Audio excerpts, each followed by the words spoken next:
اے ایمان والو، تمہاری اولاد،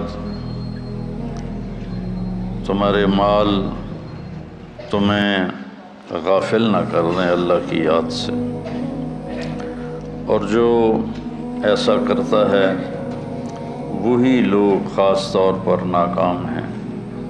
جو کچھ ہم نے تمہیں دیا ہے اس میں سے خرچ کرو اس سے پہلے کہ موت آئے، اور پھر اس وقت تم کہو یا اللہ پھر تھوڑی مہلت دے دیتا مجھے تو میں خوب کھل کے صدقہ کرتا اور نیک لوگوں میں شامل ہوتا، اور اللہ ہرگز کسی کی وقت کو، موت کو مؤخر نہیں کرتا جب اس کا وقت آ جاتا ہے، اور اللہ جو کچھ تم کرتے ہو وہ سب کچھ جانتا ہے۔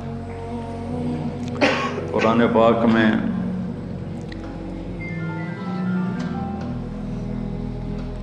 اللہ ایک تو خطاب کرتا ہے یا ایھا الناس، اے لوگو،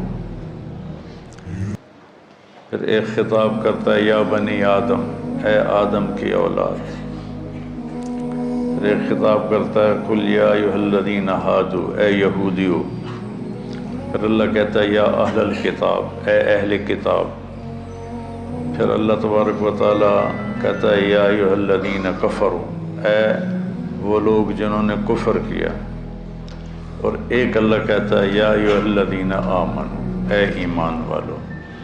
یہ جو اللہ کا خطاب ہے یا ایھا الذین آمنوا، یہ خاص طور پر اللہ تعالیٰ نے ہم سے بات کی، آپ سے بات کی، کہ پوری دنیا میں اس وقت 8 ارب کے قریب آبادی ہے، اس میں 1.5 ارب مسلمان ہیں، تو اللہ ان سے کہہ رہا ہے، باقی سب سے بات نہیں کر رہا، اب صرف ان سے کہہ رہا ہے جو لا الہ الا اللہ محمد الرسول اللہ کی گواہی دیتے ہیں۔ تو اللہ ان سے کہہ رہا ہے کہ اے ایمان والو، تو کوئی اسپیشل بات ہے جو اللہ کہنا چاہتا ہے، تو اللہ پہ قربان جاؤں کہ 1 کم 90 بھی پورا نہیں، یا ایھا النبی قائم مقام ہے یا ایھا الذین آمنوا کے، لیکن اگر ہم یا ایھا الذین آمنوا دیکھیں تو کل 99 دفعہ، اور اس میں بھی تکرار ہے، یا ایھا الذین آمنوا اتقوا اللہ حق تقاتہ، یا ایھا الذین آمنوا اتقوا اللہ ولتنظر نفس ما قدمت لغد واتقوا اللہ۔ تو اس میں بھی یہ نہیں کہ 89 آیات میں ہر دفعہ الگ الگ حکم ہے، نہیں، ان میں تکرار بھی ہے، کئی دفعہ ایک حکم کو اللہ یا ایھا الذین آمنوا کے ساتھ بیان فرماتا ہے۔ تو یہ سلسلہ چل رہا ہے کہ اللہ یا ایھا الذین آمنوا کے بعد ہم نے کیا کہتا ہے، تو ہم پیچھے سے شروع ہوئے ہیں، 29ویں پارے سے پیچھے کی طرف آ رہے ہیں۔ تو سب سے آخری جو یا ایھا الذین آمنوا ہے وہ ہے، یعنی شروع کرتا ہے اللہ یا ایھا الذین آمنوا لا تقولوا راعنا، یہ سورہ بقرہ میں ہے کہ اے ایمان والو میرے نبی کو راعنا مت کہا کرو۔ اس میں آداب نبوت ہیں کہ نبی سے کلام کرنے کے کیا آداب ہیں، عام آدمیوں کی طرح ان سے بات نہیں ہو سکتی، اس کے آداب ہیں۔ اور آخری یا ایھا الذین آمنوا ہے یا ایھا الذین آمنوا توبوا الی اللہ توبۃ نصوحا، اے ایمان والو اللہ کی بارگاہ میں سچی توبہ کرو۔ نصوحا میں بڑی تسلی، لفظ نصوحا میں بڑی تسلی ہے، بہت بڑی تسلی ہے کہ توبہ اگر ٹوٹ جائے اور تم کر لو تو پھر اللہ جوڑ دے گا، پھر ٹوٹ جائے پھر تم سچے دل سے کر لو پھر اللہ قبول کر لے گا۔ میرے نبی کا فرمان ہے کوئی دن میں 70 دفعہ بھی توبہ توڑے اور 70 دفعہ توبہ کر لے تو اللہ اس کی توبہ خوشی سے قبول فرماتا ہے، جیسے پہلی توبہ کو قبول کرتا ہے ویسے ہی 1000ویں توبہ کو بھی قبول فرماتا ہے، چونکہ اللہ پر ہمارے گناہوں کا اثر کوئی نہیں ہوتا۔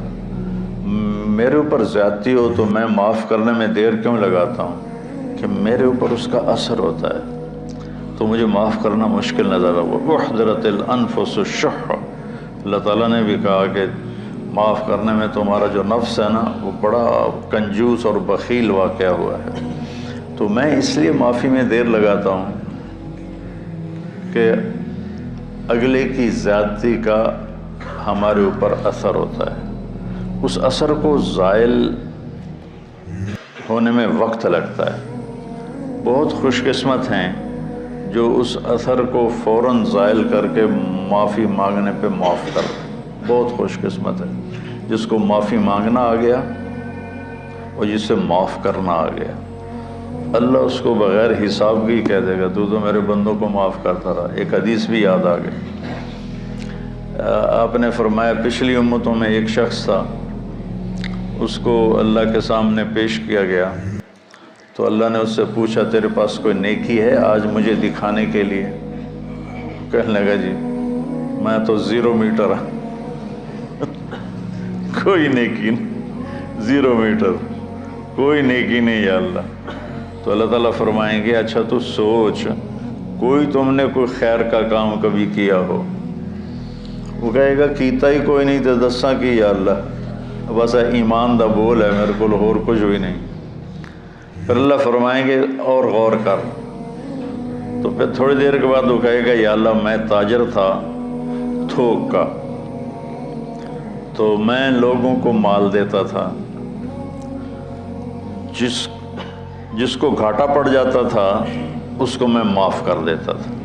میں اپنے نوکروں سے کہتا تھا اس کو معاف کر دو مت لو، یہاں مکان لکھوا لیتے ہیں، آئے ہائے مکانوں کو تالے لگا دیتے ہیں کہ ساڑھے پیسے دے، مکان ساڑھے نہ لکھ کے دے۔ بڑا ظلم ہے، بہت ظلم ہے۔ ہماری تجارت کیا ہر شعبہ ہی ظلم سے بھرا ہوا ہے، ہماری عدالتیں ظالم ہیں تو باقیوں کا ظلم تو پھر کیا کہنا۔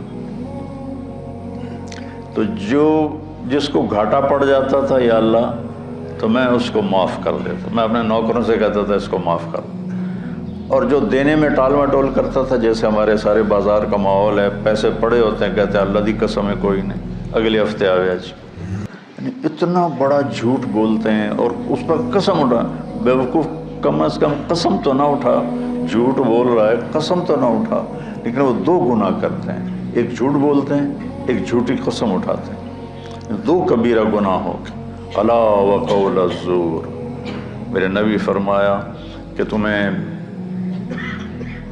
بڑے گناہ بتاؤں، الا اخبرکم باکبر الکبائر، کبیرہ گناہوں کے بھی کبیرہ گناہ بتاؤں، الاشراک باللہ، شرک کرنا، حقوق الوالدین، والدین کو رول کے رکھ دینا، روند کے رکھ دینا، ذلیل کر دینا، قتل النفس، بے گناہ کسی کو قتل کرنا، اور آپ ایسے ٹیک لگا کے بیٹھے ہوئے یہ بات کر رہے تھے، پھر ایک دم آپ ایسے سیدھے ہوئے کہا الا وقول الزور، اور جھوٹا بول اور جھوٹا بول اور جھوٹا بول اور جھوٹا بول۔ اس کو اتنا دہرایا کہ ابو بکر رضی اللہ تعالیٰ عنہ فرماتے ہیں کہ میرے دل میں آیا کہ اب اللہ کرے خاموش ہو جائیں، اتنا اس کو دہرایا، جھوٹا بول جھوٹا بول جھوٹا بول۔ اور سارے 8 بازار کیا، ریڑھی والے کیا، جھوٹ ہی جھوٹ ہے، جھوٹ ہی جھوٹ ہے، جھوٹ ہی جھوٹ۔ تو وہ کہنے لگا یا اللہ جو تو دے نہیں سکتا تھا اس کو معاف کر دیتا تھا، جو دے سکتا تھا ٹال مٹول کرتا تھا، مجھے پتا ہے دے سکتا نہیں دیندہ پیا، تو میں اپنے نوکروں سے کہتا تھا جھگڑا نہیں کرنا، جب دے دے ٹھیک ہے، جب دے دے ٹھیک ہے، جھگڑا نہیں کرنا، باقی میرے کو کوئی شے کوئی نہیں، نماز نہیں، روزہ نہیں، حج کوئی نہیں، زکوٰۃ کوئی نہیں، ذکر کوئی نہیں، تلاوت کوئی نہیں، تہجد کوئی نہیں، کوئی شے کوئی نہیں، کہ یہ ایک گل ہے۔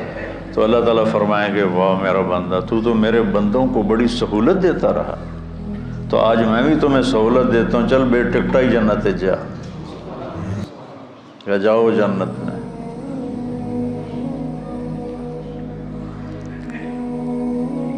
تو اللہ کو تو پرواہ نہیں نا، اللہ اثر سے پاک ذات ہے، لہذا وہ فوری معاف کر دیتا ہے۔ میرے اوپر اثر ہوتا ہے تو میں دیر لگاتا ہوں۔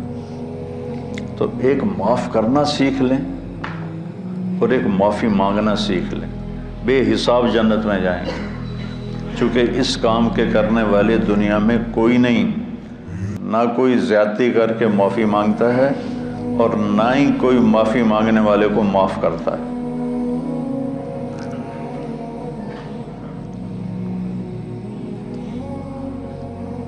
تو اللہ تعالیٰ نے توبۃ نصوحا، توبوا الی اللہ توبۃ نصوحا، اے ایمان والو توبہ نصوح کرو۔ نصوح کسے کہتے ہیں؟ سینے کو۔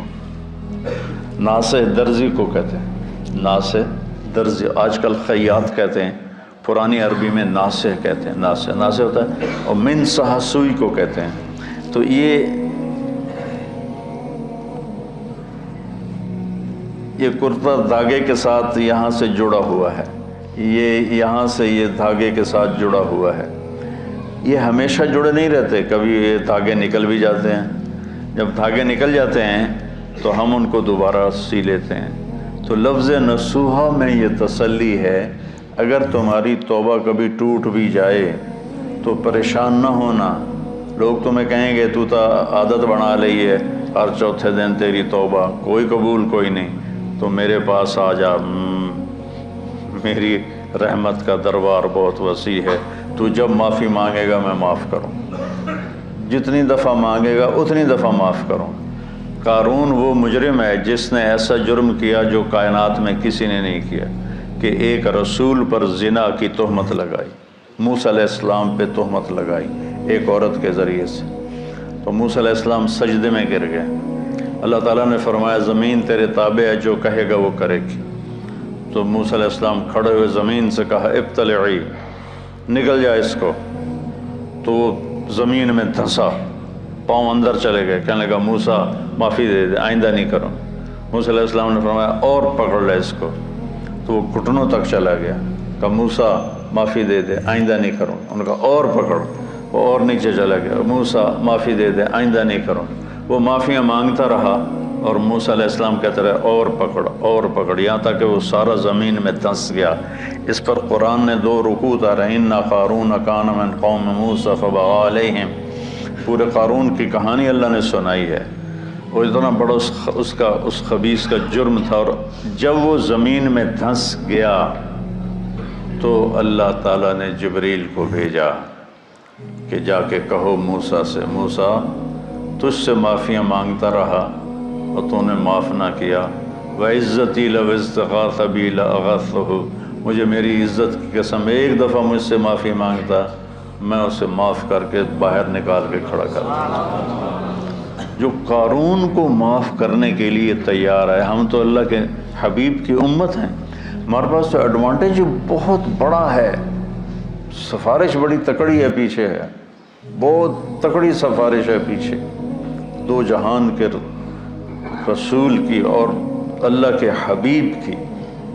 اللہ نے کسی نبی کی قسم نہیں کھائی، اللہ نے اپنے نبی کی جان کی قسم کھائی، لعمرک، تیری جان کی قسم۔ اللہ نے کسی کے شہر کی قسم نہیں کھائی، اپنے نبی کے شہر کی قسم کھائی، وَهَذَا الْبَلَدِ الْأَمِينَ۔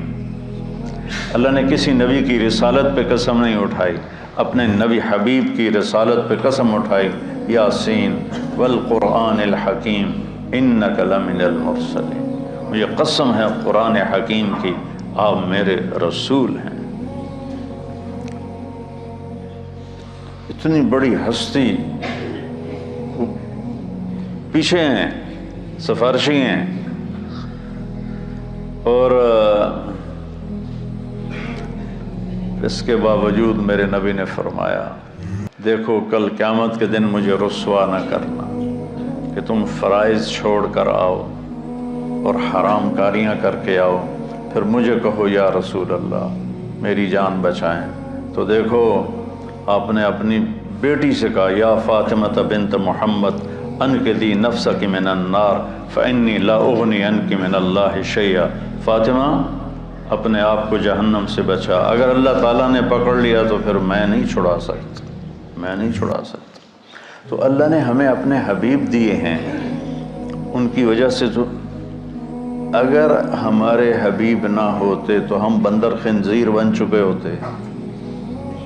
جو ہم گناہ کر رہے ہیں وہ پہلی امتوں سے ہزاروں گنا زیادہ ہیں، اور جن گناہوں پہ اللہ نے کونوا قردۃ خاسئین، بندر ہو جاؤ ذلیل ہو کر، وجعل منهم القردة والخنازیر، اللہ نے خنزیر بنا دیے، کھڑے کھڑے خنزیر بن گئے، بندر بن گئے۔ اس سے کروڑوں گنا بڑے گناہ ہم کر رہے ہیں، اور ہم انسان ہی ہیں، ہماری شکلیں اللہ نے مسخ نہیں کی کہ پیچھے وہ اپنے حبیب کے آنسو دیکھتا ہے، طائف کا خون دیکھتا ہے، احد کے دامن میں ٹوٹے ہوئے دان دیکھتا ہے۔ ایسے تمہارا نبی تمہارے لیے کیا کیا قربانیاں کر کے گیا، اور ہم نے کس مہربان کو بھلا دیا۔ کوئی ایسا مہربان لاؤ تو صحیح جس کے سامنے احد پہاڑ ہاتھ باندھ کے کھڑا ہو کہ آپ حکم کریں میں سونا چاندی بن کے قدموں پہ قربان ہو جاؤں گا۔ اور وہ حبیب رات کے وقت کبھی چارپائی پہ یوں گرتا ہے اور کبھی ایسے ہوتا ہے، حضرت ام عائشہ ساتھ لیٹی ہوئی، پھر کبھی یوں ہوتا ہے، پھر کبھی یوں ہوتا ہے، اور پھر ایک دم تھوڑا سا آگے بڑھ کے چارپائی کی جو لکڑی ہوتی ہے اس کے اوپر پیٹ کو فکس کر کے ایسے نیچے جھک جاتا ہے، ایسے بالکل نیچے جھک جاتے ہیں، سر زمین کے قریب چلا جاتا ہے۔ تو اس پر حضرت عائشہ رضی اللہ عنہا پریشان ہو کر اٹھ بیٹھتی ہیں، یا رسول اللہ خیریت، کیا ہوا کیا ہوا؟ تو آپ سیدھے ہوئے اور کہا عائشہ بھوک بہت لگ رہی ہے، بھوک بہت، تھوڑی سی بھوک لگتی ہے نا روزے میں، 3 دن گزر جاتے تھے میرے نبی کے منہ میں ایک دانہ نہیں جاتا تھا، عائشہ بھوک بہت لگ رہی۔ تو حضرت عائشہ رونے لگی، یا رسول اللہ آپ کے لیے کیا کمی ہے، آپ ہاتھ اٹھائیں ہر شے حاضر ہو جائے گی۔ کہ نہیں عائشہ، اسی فقر میں اللہ سے ملوں گا، میرے بھائی جو نبی تھے وہ اسی طرح فقراء چلے گئے، میں بھی ایسے ہی چلا جاؤں۔ لوگ اپنی اولاد کے لیے رزق مانگتے ہیں، مانگنا بھی چاہیے، مانگنا بھی چاہیے، مانگنا بھی چاہیے۔ اللہ کا نبی اپنی اولاد کے لیے کیا مانگ رہا ہے؟ اللہم اجعل رزق آل محمد قوتا، یا اللہ آل محمد کی روٹی مختصر کر دے، گزارے کی کر دے، گزارے کی۔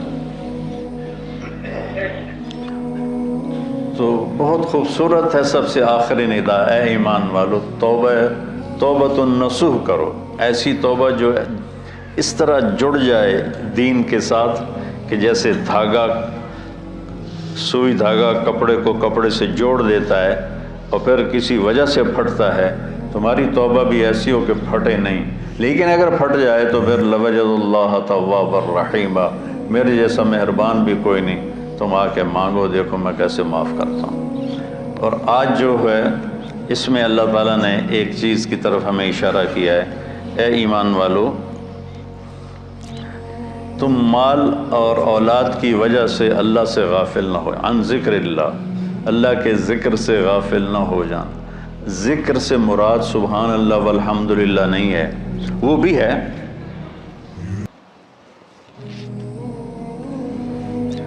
وہ بھی ہے، لیکن ذکر کا مطلب ہوتا ہے یاد، کسی کی یاد آئے، کسی کی یاد آئے تو آدمی اس کا نام لینا شروع کر دیتا ہے، نہیں ایک کیفیت بنتی ہے۔ یہ بچے یہاں رہتے ہیں، لمبا عرصہ رہتے ہیں تو ان کو گھر کی یاد آتی ہے لیٹے لیٹے، تو یہ کیا کہتے ہیں، گھر گھر گھر گھر گھر گھر، نہیں ایک کیفیت ہوتی ہے، کیفیت ہوتی ہے، تو وہ یاد۔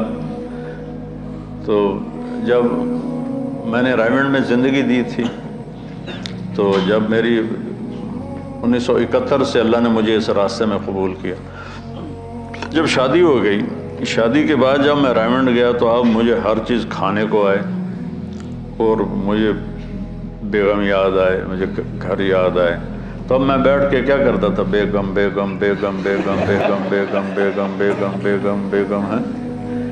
یاد، ذکر ایک کیفیت ہوتی ہے، ذکر ایک کیفیت ہوتی ہے، اس کیفیت کا نام ہے، اس کیفیت کا نام ہے ذکر۔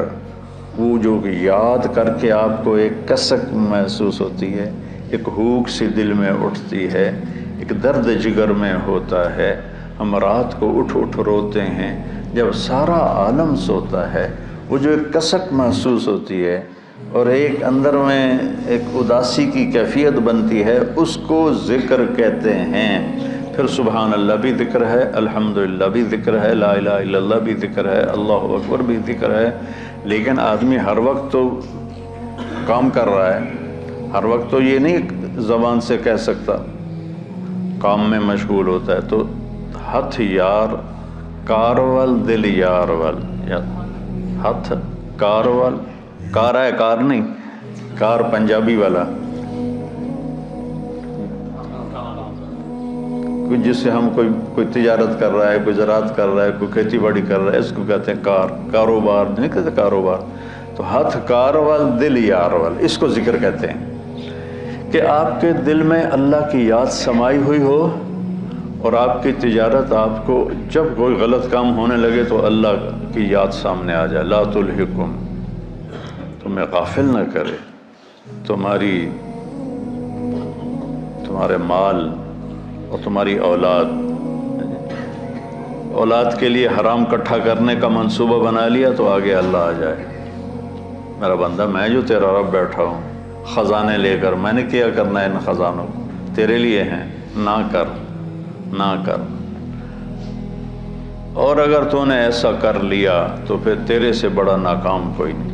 یا ابن آدم خلقت السماوات والارض ولم اعی بخلقہن، میرے بندے میں نے 7 آسمان 7 زمینیں بنائی، میں کوئی نہیں تھکا۔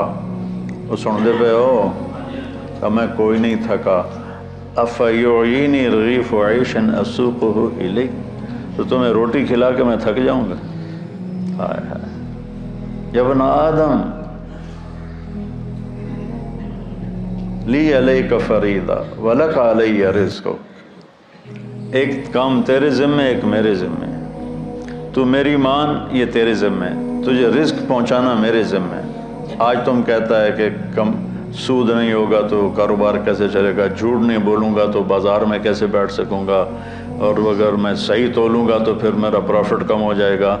اچھا مجھے یہ بتا، اللہ کہتا من اوصل الیک الغذاء وانت جنین فی بطن امک، جب تم ماں کے پیٹ میں پردوں میں چھپا ہوا تھا اس وقت تمہیں رزق کون دے رہا تھا، کون پہنچا رہا؟ اور اس وقت صرف تو نہیں بن رہا تھا، میں جب ماں کے پیٹ میں بن رہا تھا تو میں اکیلا نہیں بن رہا تھا، میرے ساتھ کروڑوں بچے بن رہے تھے، اور ہر بچے کی سٹیج الگ الگ ہے، ایک کے ناک بن رہا ہے، ایک کا کان بن رہا ہے، ایک کی زبان بن رہی ہے، ایک کی انگلیاں بن رہی ہیں، ایک کے گھٹنے بن رہے ہیں، ایک کے ٹخنے بن رہے ہیں۔ تو اگر اللہ ایک سیکنڈ کے کھربویں حصے کے برابر بھی کسی سے غافل ہو جائے، وہ غفلت سے پاک ہے، اگر ہو جائے تو یہ آنکھیں ماتھے کی بجائے پیٹ پہ لگ جائیں، اور انگلیاں پاؤں سے اٹھ کر ماتھے پہ آ کے لگ جائیں، اتنی بڑی کائنات کے اندر نر مادہ کا نظام چل رہا ہے، اور اللہ تعالیٰ کہتا ہے میں ان سب کو رزق پہنچاتا ہوں۔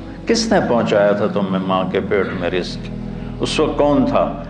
اچھا، اور جب تو دنیا میں آ گیا، وَلَا لَكَ سِنٌّ تَقْطَعُ، تیرے منہ میں دانت نہیں کہ تو کاٹ سکے، وَلَا لَكَ يَدٌ تَبْطِشُ، تیرے ہاتھ میں طاقت نہیں تو پکڑ سکے، وَلَا لَكَ رِجْلٌ تَمْشِي، تیرے پاؤں میں طاقت نہیں کہ تو چل سکے، نہ تو چل سکتا ہے، نہ تو پکڑ سکتا ہے، نہ تو کاٹ سکتا ہے، نہ تو بول سکتا ہے، نہ تو بتا سکتا ہے۔ جب تو اس بے بسی کے عالم میں تھا تو میں نے کیا کیا؟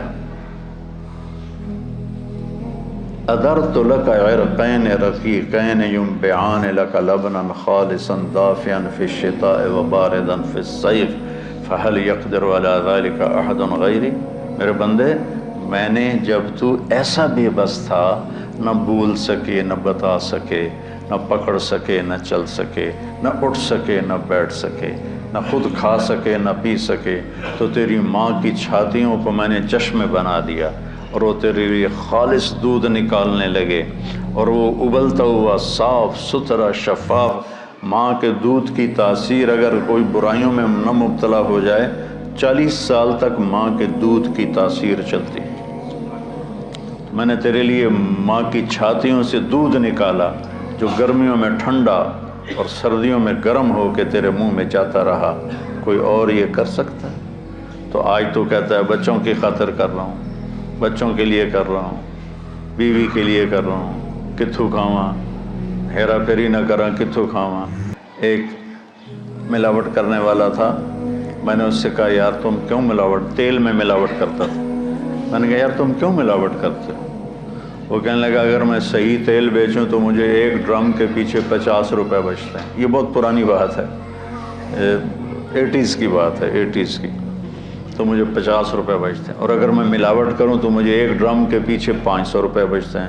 500 روپے میں میرا بجلی کا بل ادا ہو جاتا ہے. تو میں پاگل ہوں جو میں 50 روپے نفع کماؤں، میں 500 کماؤں گا. کیونکہ اس کو اللہ کا رب ہونا یاد نہیں، اس کو ماں کی چھاتیوں کا دودھ یاد نہیں، ماں کے پیٹ میں غذا کا پہنچنا یاد نہیں ہے، اور اس کو آہستہ آہستہ پرواز چڑھنا، جوانی تک آنا یاد نہیں. تو کہہ رہا کتوں کھاواں، کتوں کا بھی ہے. تو میرا رب کہتا ہے غافل نہ ہونا، غافل نہ ہونا. ایک غلط تصور بن گیا ہے، کمائیں گے نہیں تو بھوکے مر جائیں گے. نہیں، کمانے کا حکم ہے، حلال کمانے کا ہے، صحیح کمانے کا ہے. لیکن ادھر یقین بن گیا ہے کہ میں ایک دفعہ چلا گیا گورنمنٹ کالج لاہور اپنے دوستوں سے ملنے. تو وہ سارے شفٹ ہو گئے تھے نیو ہاسٹل میں، اقبال ہاسٹل سے نیو ہاسٹل. کچھ میڈیکل کالج چلے گئے تھے. تو ایک لڑکا فیصل آباد کا تھا، ظہیر، وہ کنگ ایڈورڈ میڈیکل کالج میں اس کو داخلہ مل گیا تھا، مجھ سے 1 سال آگے تھا. تو ہم سارے وہاں اکٹھے بیٹھے تھے کینٹین پر نیو ہاسٹل کی. تو مجھ سے کہتا ہے کیا کر رہے ہو؟ کی کر رہے ہیں آج کل؟ میں کہا میں مولوی بن رہے ہیں. تو کہنے لگا کھاویں گا کتوں؟ اس کو میری بیک گراؤنڈ کا پتہ ہے، چونکہ ہم 5 سال کٹھے رہے سینٹرل ماڈل اسکول میں. تو اس کو میرے بیک گراؤنڈ کا پتہ ہے کہ اللہ تعالیٰ نے مجھے خوشحال گھر میں پیدا کیا ہے. تو لیکن اتنا تاثر غلط ہو گیا ہے کہ بازار میں بیٹھے بغیر روٹی نہیں ملتی. مجھ سے کہنے لگا کھاویں گا کتوں؟ میں کہا اللہ دے گا. کہنے لگا اللہ اتو سٹے گا. تو وہ ایسے ٹیک لگا کے بیٹھا تھا ایسے. تو میں نے کہا تو کتوں کھاویں گا؟ تو ایسے بیٹھا تھا. میں کہتا میں ڈاکٹر بن رہا.